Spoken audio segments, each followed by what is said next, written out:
Hoi, ik ben Marit. En ik ben Maud. En vandaag gaan we mensen vragen wat ze de leukste en stomste coronamaatregelen vonden. Let's go!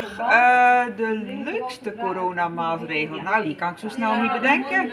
De stomste coronamaatregel vind ik dat ze alles dicht doen. De horeca moet dicht, de theaters moesten dicht, de bioscoop is dan dicht. Als alles dicht gaat, dat vind ik stom.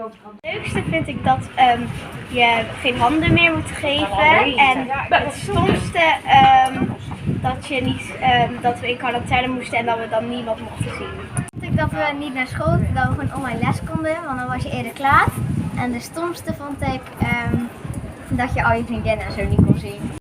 Ja, echt leuk vond ik het niet, maar we hebben er iets heel leuks van gemaakt. Dus dat je niet naar buiten mocht, maar dat je wel meer met je gezin bij elkaar was.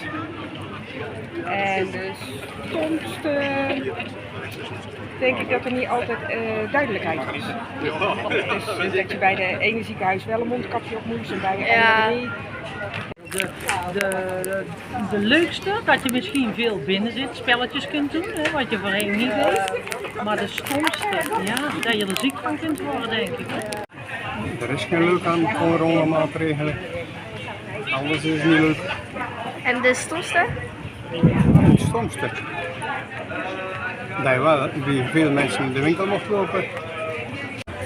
Ja, de stomste die bestaat eigenlijk niet. En de leukste ook niet. Bestaan allebei niet. Het is altijd vervelend. Agenda niet helemaal vol stond. Dat is de leukste. En wat vindt u de stomste? De stomste nou, toch ook wel een beetje het gemis van alle mensen. De leukste was dat we niet naar school hoefden. En de stomste was